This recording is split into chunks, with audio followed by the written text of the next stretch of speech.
দার্সে হাদিস। হাসরের মাঠে আল্লাহর ছায়ায় যেসব মুমিন আশ্রয় পাবে। আলহামদুলিল্লাহি ওয়াকাফা ওয়া সালামু আলা ইবাদিল্লাহিল্লাযিনা আসতাফা আম্মা বা'দ ফাআউযু বিল্লাহি মিনাশ শাইতানির রাজীম বিসমিল্লাহির রহমানির রহিম ওয়ান আবি হুরায়রা আন্নান নাবিয়্যি সাল্লাল্লাহু আলাইহি ওয়াসাল্লাম قال سبعة يظلهم الله في ظله يوم لا ظل إلا ظله إمام عادل وشاب ناشأ في عباد الله تعالى ورجل قلبه معلق في المساجد ورجلان تحبا في الله استماع عليه وتفرق عليه ورجل دعات امرأة ذات منصب وجمال فقال إني أخاف الله ورجل تصدق بصدقات فأخفاها حتى لا تعلم شماله ما تنفق يمينه ورجل ذكر الله خليا ففاسد عينه মুত্তাফাকুন আলাই। সরল অনুবাদ। হযরত আবু হুরায়রা রাদিয়াল্লাহু তাআলা আনহু হতে বর্ণিত আছে, তিনি বলেন, জবাবে রাসূল সাল্লাল্লাহু আলাইহি সাল্লাম বলেছেন, 7 শ্রেণীর লোককে আল্লাহ তাআলা সেই হাসরের কঠিন দিনে তার রহমতের ছায়ায় আশ্রয় দান করবেন। সেদিন তার ছায়া ছাড়া আর কোনো ছায়া থাকবে না। তারা হচ্ছে 1 ন্যায় বিচারক বাদশা বা শাসক, 2 ওই যুবক যে আল্লাহ তাআলার ইবাদত তথা তার দাসত্ব আনুগত্যের মাঝে বড় হয়েছে, ওই লোক যার অন্তর মসজিদের সাথে টাঙানো থাকে, 4 ওই 2 ব্যক্তি যারা আল্লাহর সন্তুষ্টির জন্য পরস্পরকে ভালোবাসে, আবার আল্লাহর সন্তুষ্টির জন্য তারা মিলিত হয় এবং আল্লাহর সন্তুষ্টির জন্য পরস্পর বিচ্ছিন্ন হয়ে যায়। 5 ওই লোক যাকে অভিজাত বংশীয় কোনো সুন্দরী রমণী কুকর্মের জন্য ডাকে, জবাবে সে বলে আমি আল্লাহকে ভয় করি। 6 ওই লোক যে গোপনে দান খয়রাত করে, এমনকি তার ডান হাত কি দান করলো বাম হাত তা টের পায় না। 7 ওই লোক যে একাকী গোপনে আল্লাহকে স্মরণ করে 2 চোখের অশ্রু ঝরায়। বুখারী মুসলিম। শব্দার্থ, আন থেকে বা হতে, কলা বলা বা বলেন, সাবআতুন 7 ইউজিল্লুহুমুল্লাহু তারা আল্লাহর ছায়ায় আশ্রয় লাভ করবে, ফি মধ্যে, ইয়াউমুন দিন বা হাসরের দিন, লা জিল্লা ছায়া থাকবে না, ইল্লা জিল্লাহু তার ছায়া ছাড়া, ইমামুন বাদশা বা শাসক, আদিল ন্যায় বিচারক, ওয়া এবং শাব্বুন যুবক, নাশা অতিবাহিত করেছে বা কাটিয়েছে, ইবাদাতিল্লাহ আল্লাহর ইবাদতে, রাজুলুন ব্যক্তি বা লোক, কলবুহু তার অন্তর, মুআল্লাকু টাঙানো, মাসাজিদ মসজিদ সমূহে, ওয়া রাজুলানি 2 ব্যক্তি বা লোক, তাহাব্বা পরস্পরকে ভালোবাসে, ফিল্লাহি আল্লাহর জন্য, ইস্তিমাআ একত্রিত বা মিলিত হয়, আলাইহি তার উপরে বা জন্যে, তাফাররাকা পরস্পর বিচ্ছিন্ন বা পৃথক হয়ে যায়, দাআতহু তাকে আহ্বান করে বা ডাকে, ইমরাআতুন নারী বা রমণী, জাতু ফাংসাব্বি অভিজাত বংশীয়, জামালি সুন্দরী, ফাকালা অতঃপর সে বলে, ইন্নী নিশ্চয় আমি, আখাফুল্লাহ আল্লাহকে ভয় করি, তাসাদ্দাকা দান করে, সাদাকাতিন দান সদকা, ফাআখফাহা অতঃপর তা এমন গোপনে করে, হাত্তা এমনকি, লা তাআলামা জানে না, সিমালুহু তার ডান হাত, মা কি, তুনফিকু সে দান করলো, ইয়ামিনুহু তার বাম হাত, যাকারাল্লাহু আল্লাহর জিকির বা স্মরণ, খালিয়ান নিবৃত্তে বা গোপনে, ফাফাসাত অতঃপর অশ্রু ঝরায়, আইনাহু তার 2 চোখ। সম্মানিত ইসলামী আন্দোলনের কর্মী ভাই ও বোনেরা, আমি আপনাদের সামনে হাসরের ময়দানের কঠিন মুহূর্তে যে 7 শ্রেণীর ব্যক্তি আল্লাহর রহমতের ছায়ার নিচে আশ্রয় লাভ করবে সে সম্পর্কে বিশিষ্ট সাহাবী ও বর্ণনাকারী হযরত আবু হুরায়রা রাদিয়াল্লাহু তাআলা আনহু এর বর্ণিত বিশুদ্ধ হাদিস পাঠ এবং অনুবাদ করেছি। আল্লাহ পাক যেন আমাকে আপনাদের সামনে হাদিসটির সঠিক ব্যাখ্যা তুলে ধরার তৌফিক দান করেন, আমিন। হাদিস বর্ণনার সময়কাল। হাদিসটি বর্ণনার সময়কাল নির্দিষ্টভাবে বলা না গেলেও বিষয়বস্তুর প্রতি লক্ষ্য করলে বোঝা যায় হাদিসটি রাসূল সাল্লাল্লাহু আলাইহি সাল্লামের মাদানী জীবনে বর্ণনা করেছেন। কেননা হাদিসের ন্যায় বিচারক, শাসক এবং মসজিদে নামাজ পড়ার কথা বলা হয়েছে, যা মাদানী জীবনের জন্য প্রযোজ্য ছিল, মাক্কি জীবনে নয়। তারপরেও আল্লাহ পাকই বেশি জানেন। ব্যাখ্যা। প্রিয় ভাই ও বোনেরা, এতক্ষণ পর্যন্ত আমি আপনাদের সামনে হাদিসটির প্রাথমিক ধারণা তুলে ধরলাম। এখন আমি হাদিসটির ব্যাখ্যা পেশ করছি। হাদিসে প্রথমে মহানবী সাল্লাল্লাহু আলাইহি সাল্লাম হাশরের ময়দানে আল্লাহ তাআলার বিশেষ ছায়ার কথা উল্লেখ করেছেন। তিনি বলেন, সাবআতু ইউজিল্লুহুমুল্লাহু ফি জিল্লিহি ইয়াউমা লা জিল্লা ইল্লা জিল্লাহু। ৭ শ্রেণীর লোকদেরকে আল্লাহ তাআলা সেই হাশরের কঠিন দিনে তার রহমতের ছায়ায় আশ্রয় দান করবেন, সেদিন তার ছায়া ছাড়া অন্য কোনো ছায়া থাকবে না। হাদিসের প্রথমেই রাসূল সাল্লাল্লাহু আলাইহি সাল্লাম দুনিয়ার জীবনে যারা দুনিয়াবিতে ডুবে আল্লাহকে ভুলে না গিয়ে একমাত্র আল্লাহ তাআলার সন্তুষ্টির জন্য আল্লাহকে ভয় করে জীবনের প্রতিটি কার্যক্রম পরিচালনা করেছে, যা ছিল অত্যন্ত কঠিন, এমন বিশেষ ৭ শ্রেণীর লোককে আল্লাহ পাক বিচারের দিন হাশরের ময়দানে কঠিন সময় তার বিশেষ ছায়ার নিচে আশ্রয় দান করবেন। সেই সব বিশেষ মর্যাদার অধিকারী কারা, হাদিসের পরবর্তী অংশে তা ধারাবাহিকভাবে উল্লেখ করা হয়েছে। তার আগে আমাদের জানা দরকার হাশরের ময়দানের অবস্থান। হাশর কোথায় হবে? কিয়ামতের দুটি অবস্থার মধ্যে প্রথম অবস্থায় ইসরাফিল আলাইহিস সালামের সিংহার ধ্বনিতে পৃথিবীর সব কিছু ধ্বংস হয়ে যাবে। অতঃপর পরবর্তী ধ্বনিতে আবার সমস্ত মানুষ জীবিত হয়ে হাশরের মাঠের জমায়েত হবে। আর হাশরের মাঠ হবে দুনিয়ার এই জমিন। এখানেই আদি থেকে অনন্ত পর্যন্ত সকল মানুষের বিচার করা হবে। পৃথিবীর ৩ ভাগ জল এবং ১ ভাগ স্থল।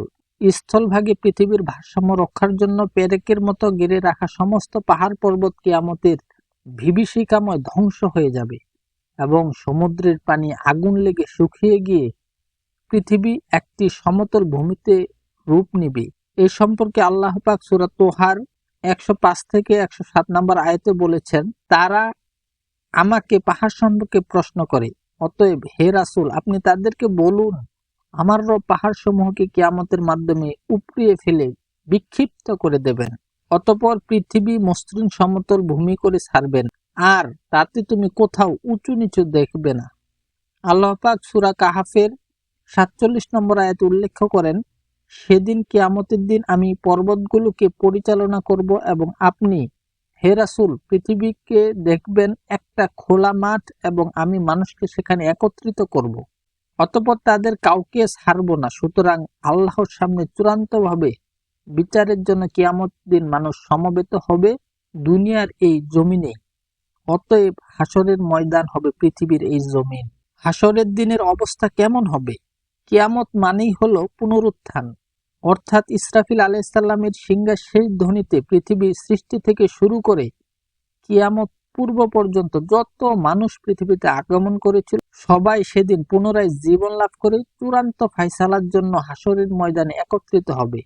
সেই দিন হবে অত্যন্ত ভয়াবহ, যা কোরআন ও হাদিসে বিস্তারিত বর্ণনা রয়েছে।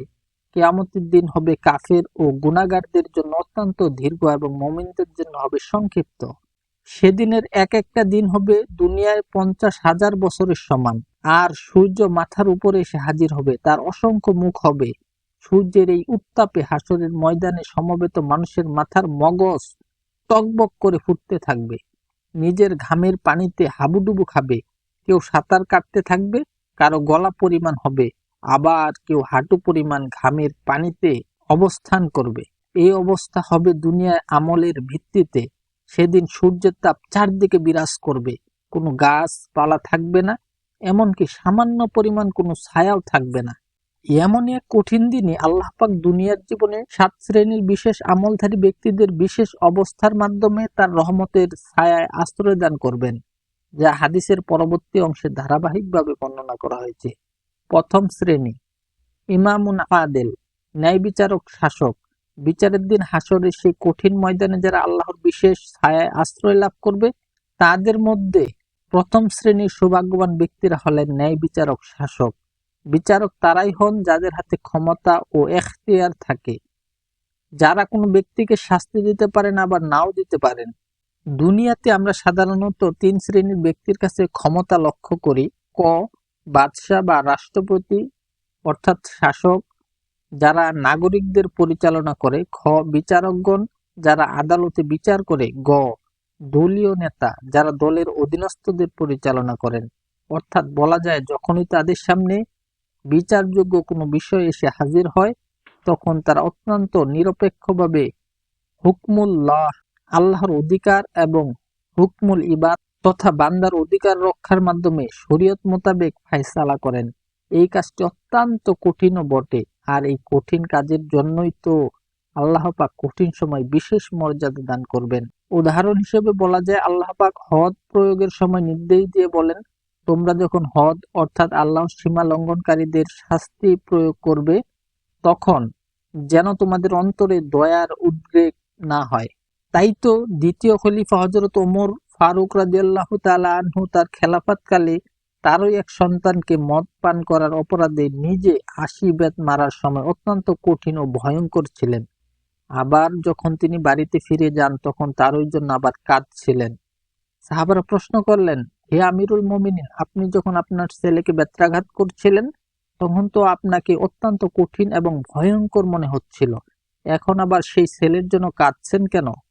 প্রত্যুত্তরে তিনি বলেছিলেন, দেখো, আমি যখন বেত্রাঘাত করেছিলাম তখন শাসক হিসেবে করেছিলাম, আর এখন কাঁদছি পিতা হিসেবে। আসলে এটাই তো হলো ইমামুল আদেলের ভূমিকা। ইসলামী আন্দোলনে রাজা প্রজা ধনী গরিব বংশ গৌরব বর্ণগোত্রের কোনো পার্থক্য নেই। তাই তো মহানবী সাল্লাল্লাহু আলাইহি সাল্লামের মক্কা বিজয়ের পর একজন কুরাইশ বংশের সম্ভ্রান্ত পরিবারের মেয়ে চুরির অপরাধে হাত কাটা হতে রক্ষা পায়নি। তাকে কনসিডার করার জন্য রাসূল সাল্লাল্লাহু আলাইহি সাল্লামকে অনুরোধ করা হলে তিনি অত্যন্ত রাগান্বিত ভরে বলেছিলেন, আমার সবচেয়ে প্রিয় মেয়ে ফাতিমাও যদি চুরি করত, তাহলেও আমি এই অপরাধের জন্য তার হাত কাটতে দ্বিধা করতাম না।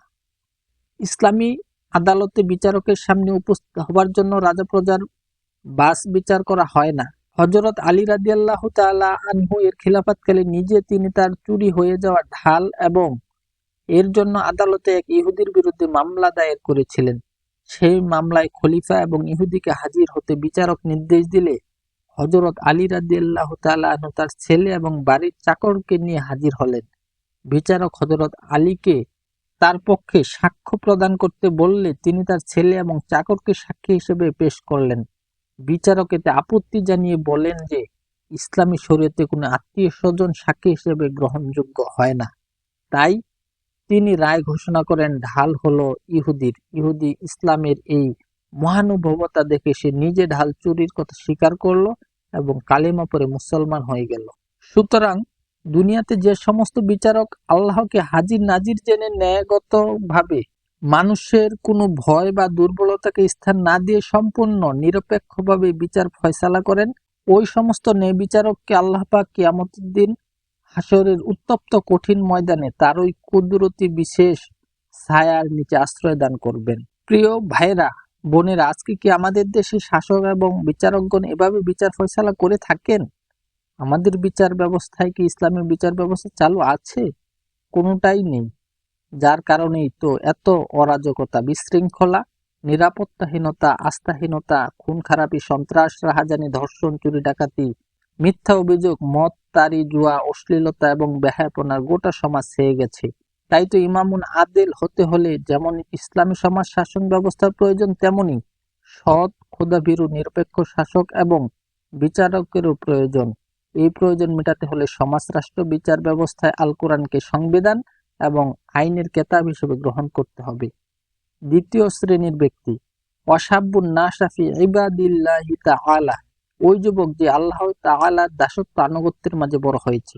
মানুষের জীবনে 5টি পর্যায় বা কাল অতিক্রম করতে হয়, যেমন 1 শিশুকাল, কৈশোরকাল, যৌবনকাল, পৌরকাল এবং বৃদ্ধকাল। এই 5টি কাল বা পর্যায়ের মধ্যে সবচেয়ে গুরুত্বপূর্ণ এবং ঝুঁকিপূর্ণ সময়কাল হলো যৌবনকাল। মানুষের মধ্যে যৌবনকালটি এমন একটি গুরুত্বপূর্ণ সময় যে কিয়ামতের দিন আদম সন্তান তথা মানুষ এক পাও নড়াতে পারবে না, যতক্ষণ পর্যন্ত না 5টি গুরুত্বপূর্ণ বিষয়ে জিজ্ঞাসা করা হবে। তার মধ্যে একটি হলো ওয়ান শাবাবি ফিমা বালাহু, সে তার যৌবনের শক্তি সামর্থ্য কোন কাজে ব্যয় ব্যবহার করেছে। এই সময় একজন যুবক তার যৌবনের তাড়নায় সহজে অন্যায় এবং পাপের পথে ধাবিত হতে পারে। এই বয়সটি হচ্ছে অত্যন্ত স্পর্শকাতর। যৌবনের উদ্দীপনায় সে একটি সমাজ গড়তে পারে, আবার ভাঙতেও পারে। তখন সে থাকে ডন কেয়ার, সে কাউকে পরোয়া করে না। মানুষের চিরশত্রু শয়তানও এই সময় থাকে তার পেছনে তৎপর। দুনিয়া, লোভ লালসা, ভোগ বিলাস তাকে হাতছানি দিয়ে ডাকে। এমত অবস্থায় কঠিন ক্ষণে যদি কোনো যুবক তার যৌবনকালকে আল্লাহর ভয়ে ভীত হয়ে ন্যায় ও নীতির পথ পরিচালিত করে এবং শয়তানের ওয়াসওয়াসাকে উপেক্ষা করে আল্লাহর ইবাদত বন্দেগীতে অতিবাহিত করে নিজেকে সৎ চরিত্রবান রূপে গড়ে তোলে আর আল্লাহর প্রতি আল্লাহর দিন কায়েমের জন্য নিজের জীবনকে আত্মনিয়োগ করে, তাহলে আল্লাহ পাক উক্ত যুবকের ওই স্পর্শকাতর ঝুঁকিপূর্ণ বয়সের বিশেষ ভূমিকার জন্য খুশি হয়ে কিয়ামতের সেই কঠিন দিনে হাশরের ময়দানে তার রহমতের ছায়ার নিচে তাকে আশ্রয় দান করবেন। তৃতীয় শ্রেণী, ওয়ারাজুলু কালবুহু মুআল্লাকু ফিল মাসাজিদ, ওই লোক যার অন্তর মসজিদের সাথে টাঙানো থাকে। কিয়ামতের দিন হাশরের সেই কঠিন ময়দানে আল্লাহর কুদরতি ছায়ায় আশ্রয়প্রাপ্ত তৃতীয় শ্রেণী ব্যক্তি হলো যার দেল বা অন্তর সবসময় মসজিদের সাথে টাঙানো থাকে, অর্থাৎ এক নামাজ পড়ে এসে আবার পরবর্তী ওয়াক্তে নামাজ পড়ার জন্য মানসিকভাবে উদ্গ্রীব থাকে। মসজিদে এক ওয়াক্তের নামাজ পড়ে এসে দুনিয়াতে ডুবে গিয়ে পরবর্তী নামাজ আদায় করার কথা মোটেই ভুলে যায় না। সে কান খাড়া করে থাকে কখন পরবর্তী নামাজের আজান হবে। যে প্রকৃত নামাজি সে কখনো নামাজের ব্যাপারে মোটেই গাফেল থাকে না, কেননা আল্লাহ পাক সূরা মাউন এ গাফেল নামাজের ব্যাপারে কঠিন পরিণতির কথা উল্লেখ করে বলেন, ফাওয়াইলুল লিল মুসাল্লিন আল্লাযীনা হুম আন সালাতিহিম সাহুন, ওই সমস্ত নামাজীর জন্য ধ্বংস যারা তাদের নামাজের ব্যাপারে গাফেল বা উদাসীন। সুতরাং যারা প্রকৃত মুমিন এবং নামাজি তারা 5 ওয়াক্ত নামাজ মসজিদে গিয়ে জামাতের সাথে আদায় করে, আর এই সমস্ত নামাজিদেরকে নবী পাক মুমিন বলে উল্লেখ করে বলেন, যখন কাউকে নিয়মিতভাবে মসজিদে হাজির হতে দেখবে তখন তোমরা তার মুমিন হওয়ার সাক্ষ্য দেবে, কেননা আল্লাহ তাআলা বলেন, যে ব্যক্তি আল্লাহর মসজিদে আবাদ করে সে আল্লাহ ও পরকালের প্রতি ঈমান এনেছে। তিরমিজি। সুতরাং মুমিন ব্যক্তির নিদর্শন হলো নিয়মিত জামাতের সাথে নামাজ আদায় করা। অতএব যখনই কোনো ব্যক্তি জামাতের সাথে নামাজ আদায় করার জন্য উদ্গ্রীব থাকে তখন স্বাভাবিকভাবেই তার মন সব সময় মসজিদের সাথে লেগে থাকে। আর যে ব্যক্তি এই ধরনের বিশেষ বৈশিষ্ট্যের অধিকারী হবে, আল্লাহ তাআলা তার এই বিশেষ বৈশিষ্ট্যের জন্য কিয়ামতের দিন হাশরের কঠিন ময়দানে তার বিশেষ ছায়ার নিচে আশ্রয় দান করবেন। চতুর্থ শ্রেণী, ওয়ারজুলানি তাহাব্বা ফিল্লাহি ইস্তিমা আলাইহি ওয়া তাফাররাকা আলাইহি, ওই দুই ব্যক্তি যারা আল্লাহর সন্তুষ্টির জন্য একে অপরকে ভালোবাসে, আবার আল্লাহর সন্তুষ্টির জন্য তারা একত্রিত হয় এবং আল্লাহরই সন্তুষ্টির জন্য একে অপর থেকে বিচ্ছিন্ন হয়ে যায়। আল্লাহর রহমতের ছায়ায় আশ্রয় লাভকারী চতুর্থ শ্রেণীর লোক হলো যাদের ভালোবাসা একমাত্র আল্লাহর রাজি খুশির জন্য, যাদের এই ভালোবাসা দুনিয়ার কোনো স্বার্থের জন্য নয়। অন্য হাদিসে মহানবী সাল্লাল্লাহু আলাইহি সাল্লাম আল্লাহর জন্য এই ভালোবাসাকে পূর্ণ মুমিনের বৈশিষ্ট্য উল্লেখ করে বলেছেন, যে আল্লাহর জন্য কাউকে ভালোবাসলো এবং আল্লাহর জন্যই ভালোবাসা ত্যাগ করলো আর আল্লাহর উদ্দেশ্যে কাউকে দান করলো এবং আল্লাহর উদ্দেশ্যে দান করা বন্ধ করে দিল, সে তার ঈমানকে পূর্ণ করলো। আবু দাউদ। সুতরাং দুজন মুমিনের বন্ধুত্ব বা ভালোবাসা হবে একমাত্র শুধুমাত্র কেবলমাত্র আল্লাহ তাআলাকে রাজি খুশির জন্য। যদি দেখা যায় যে একে ভালোবাসলে বা বন্ধুত্ব করলে আল্লাহ খুশি হবেন, তাহলে তার সাথে বন্ধুত্ব গড়ে তুলবে। আর যদি দেখা যায় যে এতে আল্লাহর বেজা হবেন, তাহলে তার সাথে আর বন্ধুতালি গড়ে উঠবে না। অর্থাৎ বন্ধু বা ভালোবাসা গড়ে উঠবে একমাত্র দ্বীনের খাতিরে। যার মধ্যে দ্বীন নেই তার সাথে দুনিয়া চলার জন্য যতটুকু প্রয়োজন ততটুকুই সম্পর্ক ছাড়া অতিরিক্ত কোনো মহব্বত বা খাতির গড়ে উঠবে না। অর্থাৎ অন্তরের টান বা মহব্বত আদর্শিক কারণেই হবে। যারা এই ধরনের ভূমিকা রাখে তাদের আখিরাতে বিশেষ মর্যাদা উল্লেখ করে রাসূল সাল্লাল্লাহু আলাইহি সাল্লাম হাদিসে কুদসিতে বলেছেন, আল্লাহ তাআলা বলেন, যারা আমার শ্রেষ্ঠত্বের খাতিরে একে অপরকে ভালোবাসে তাদের জন্য আখিরাতে নূরের মেম্বার অর্থাৎ চেয়ার তৈরি করা হবে, যা দেখে নবী ও শহীদেরা তাদের প্রতি উষ্ণা করবে। তিরমিজি। তারা কেবলমাত্র আল্লাহ তাআলার জন্যই ভালোবাসে না, বরং তারা একত্রিত হয় বা মিলিত হয় আল্লাহর খাতিরে, আবার আল্লাহর খাতিরে বিচ্ছিন্ন হয়ে যায়। অর্থাৎ এই গুণের অধিকারী মুমিনেরা আল্লাহর দ্বীনের দলে একত্রিত হয়, কিন্তু যদি কেউ দ্বীন দল ত্যাগ করে তাহলে সেই কারণে সে তাকেও ত্যাগ করে। কোনো বন্ধু দ্বীনি দল ত্যাগ করে চলে গেলে সেও সেই দল ত্যাগ করে বন্ধুর সাথে চলে যায় না। মোট কথা তাদের দুজনের চলাফেরা, উঠা বসা, মেলামেশা, দেখা করা না করা কেবলমাত্র আল্লাহ তাআলার খাতিরেই হয়ে থাকে, দুনিয়ার কোনো খাতির নয়। যারা এ কাজ করতে পারে তারা আল্লাহর ভালোবাসা পেয়ে থাকে। এ সম্পর্কে রাসূল সাল্লাল্লাহু আলাইহি সাল্লাম বলেছেন, আল্লাহ তাআলা বলেছেন, যারা আমার জন্য একে অপরকে ভালোবাসে, আমার জন্য এক জায়গায় বসে আবার আমার জন্য এক অপরে দেখা করতে যায় এবং আমার জন্যই পরস্পরে অর্থ ব্যয় করে, তাদের জন্য আমার ভালোবাসা অবধারিত। দুনিয়ার জীবনে এই কাজ করা অত্যন্ত কঠিন। অনেকেই এই কাজটি সামাজিকতা এবং স্বার্থের জন্য করতে পারে না। আর যারা এই কঠিন কাজটি দুনিয়াতে করতে পারে তাদেরকেই আল্লাহ তাআলা কিয়ামতের কঠিন দিনে হাসরের ময়দানে খুঁজে খুঁজে ডেকে ডেকে তার বিশেষ ছায়ার নিচে আশ্রয় দান করবেন। পঞ্চম শ্রেণী, ওয়ারজুলু দাআতহু ইমরাআতুন যাতু মানসিবিন ওয়া জামালি ফাকালা ইন্নী আখাফুল্লাহ। ওই লোক যাকে অভিজাত বংশের কোন সুন্দরী রমণী কুকর্মের জন্য ডাকে, জবাবে সে বলে আমি আল্লাহকে ভয় করি। বিচারের সেই কঠিন দিন হাসরের ময়দানে আল্লাহ পাক তার ছায়ায় আশ্রয় দান করবেন যারা কেবলমাত্র আল্লাহ তাআলার শাস্তির ভয়েই দুনিয়ার জীবনের ভোগের বস্তু এবং যৌন ক্ষুধা মেটানোর অবৈধ সুযোগ পাবার পরেও তা থেকে দূরে থেকে যায়। আসলে এটা অত্যন্ত কঠিন কাজও বটে। আর এটা তো নবী রাসূলদের চরিত্র। যেমন ইউসুফ আলাইহিসসালাম এর রূপে পাগল হয়ে সুন্দরী জুলেখা তাকে অবৈধ কাজে বাধ্য করার চেষ্টার পরও ব্যর্থ হয়েছিল। যারা এই চরিত্রের অধিকারী হতে পারবে, আল্লাহ পাক তাদের এই বিশেষ চরিত্রের জন্য বিচারের দিন বিশেষ ছায়ায় আশ্রয় দান করবেন। যারা এই বিশেষ চরিত্রের অধিকারী হয় তারা যেমন আখিরাতের বিশেষ মর্যাদা লাভ এবং কঠিন আযাব থেকে নিষ্কৃতি পায়, তেমনি দুনিয়াতেও সম্মান ও বিপদ থেকে মুক্তি পায়। যেমন হাদিসে পাওয়া যায়, একবার বনী ইসরাইলের ৩ জন লোক সফরের পথ চলার সময় ঝড় বৃষ্টির সম্মুখীন হয়। এতে তারা ৩ জনেই পাহাড়ের এক গুহায় আশ্রয় নেয়। গুহায় প্রবেশের পরপরই একটা বড় পাথর এসে গুহার মুখ বন্ধ করে দেয়। এতে ৩ জন ব্যক্তি বিপদের মধ্যে পড়ে যায়। এখন কোনো উপায় না দেখে তারা নিজেরা পরামর্শ করে বলে যে এই বিপদ থেকে উদ্ধারে একমাত্র আল্লাহ পাকই করতে পারে। তাই তারা নিজ নিজ জীবনের ভালো আমলের কথা স্মরণ করে তার ওই বদৌলতে আল্লাহর কাছে বিপদ থেকে মুক্তির জন্য সাহায্য কামনা করতে থাকে। এইভাবে ৩ জনের ৩টি ভালো আমলের কথা স্মরণ করলে পাথরটি ৩ বারে ৩ ভাগ সরে যায় এবং তারা গুহা থেকে উদ্ধার পায়। তাদের মধ্যে একজনের ভালো আমল ছিল যে সে তার চাচাতো বোনের সাথে কুকর্মে লিপ্ত হবার জন্য তার বুকের উপর চড়ে বসে। তখন তার বিদুষী বোন বলে, হে আল্লাহর বান্দা, তুমি আল্লাহকে ভয় করো।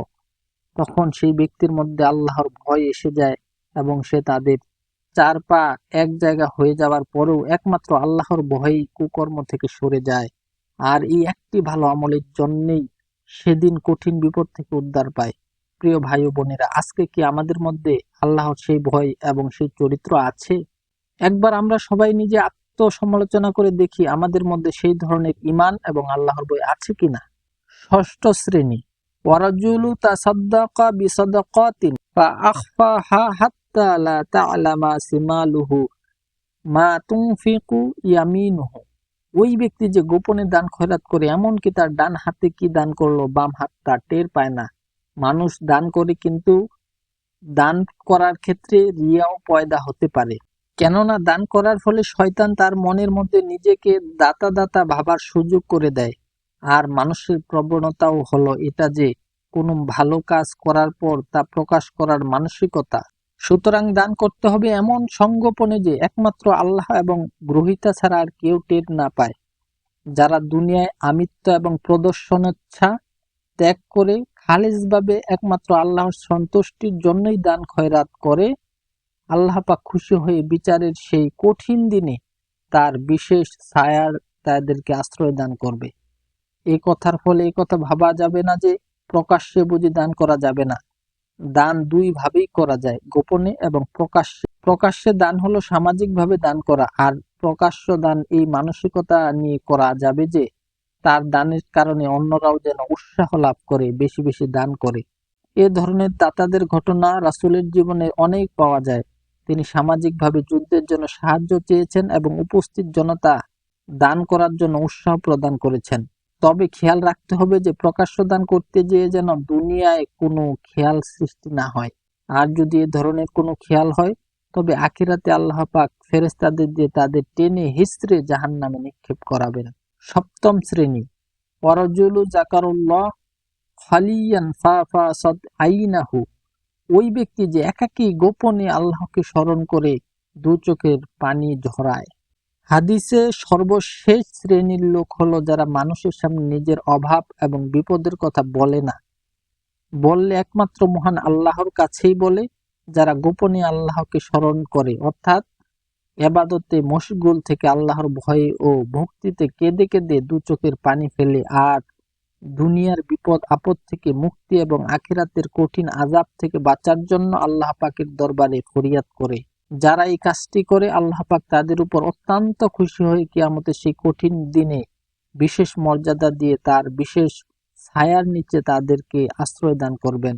গোপনে কেঁদে কেঁদে চোখের পানি ফেলার সবচেয়ে উত্তম সময় হলো শেষ রাতের সময়, অর্থাৎ দুপুর রাতের পর থেকে সুবে সাদেকের পূর্ব সময়। এই সময়টা হলো মানুষের ঘুমের জন্য উত্তম সময়। যারাই এই উত্তম এবং আরামের ঘুমকে হারাম করে জায়নামাজে দাঁড়িয়ে তাহাজ্জুদের নামাজ আদায় করে এবং দু চোখের পানি ফেলে আল্লাহর কাছে যা চায় আল্লাহ পাক তাকে তাই দেন বলে সহিহ বুখারী এবং মুসলিম শরীফে হাদিসে উল্লেখ করে রাসূল সাল্লাল্লাহু আলাইহি সাল্লাম বলেন, যখন রাতের 1/3 বাকি থাকে তখন স্বয়ং আমাদের রব দুনিয়ার কাছের আসমানে নেমে আসেন এবং বলতে থাকেন, ওগো কে আছো? যে আমার কাছে কিছু চাবে আমি তাকে তাই দিয়ে দেব। ওগো কে আছো যে এ সময় আমার কাছে গুনাহ থেকে ক্ষমা চাবে আর আমি তাকে ক্ষমা করে দেব। সুতরাং যে সমস্ত মুমিন বান্দাবান্দিরা মানুষের অগোচরে গোপনে কেবলমাত্র আল্লাহর ভয়ে কেঁদে কেঁদে চোখের পানি ফেলে তাদের আল্লাহ পাক কিয়ামতের সেই ভয়াবহ কঠিন দিনে বিশেষ মর্যাদা দান করে তার বিশেষ ছায়ায় আশ্রয় দান করবেন। প্রিয় ভাই ও বোনেরা, তাই আমাদের কিছু চাইতে হলে আল্লাহর কাছেই চাইতে হবে, আর কাঁদতে হলে আল্লাহর সামনেই কাঁদতে হবে। তার কারণ তিনি হলেন সবকিছুর মালিক এবং তিনি সবকিছুর অভাব মোচনকারী। হাদিসের শিক্ষা। প্রিয় ভাই ও বোনেরা, আলোচ্য হাদিসের বিস্তারিত ব্যাখ্যা বিশ্লেষণের পর আমাদের জন্য যে সব শিক্ষণীয় বিষয় রয়েছে তা হলো: 1. আল্লাহর প্রতি দৃঢ় ঈমান এবং অগাধ আস্থা রাখতে হবে। 2. দুনিয়াতে যা কিছু করতে হবে তা কেবলমাত্র আল্লাহর ভয় এবং ভক্তিতেই করতে হবে। 3. যার যতটুকু ক্ষমতা রয়েছে সেই ক্ষমতা অনুযায়ী অধীনস্থদের মধ্যে সঠিক বিচার ফায়সালা করতে হবে, কোনোভাবেই যেন কারো হক বা অধিকার ক্ষুণ্ণ না হয়। যে পুরস্কার পাবার অধিকারী তাকে পুরস্কার দিতে হবে, আর যে শাস্তি পাবার অধিকারী তাকে শাস্তি দিতে হবে। এখানে কারো প্রতি দুর্বলতা বা কঠোরতা অবলম্বন করা যাবে না। 4. যৌবনকালকে আল্লাহর ইবাদত বন্দেগীর মধ্যে অতিবাহিত করতে হবে।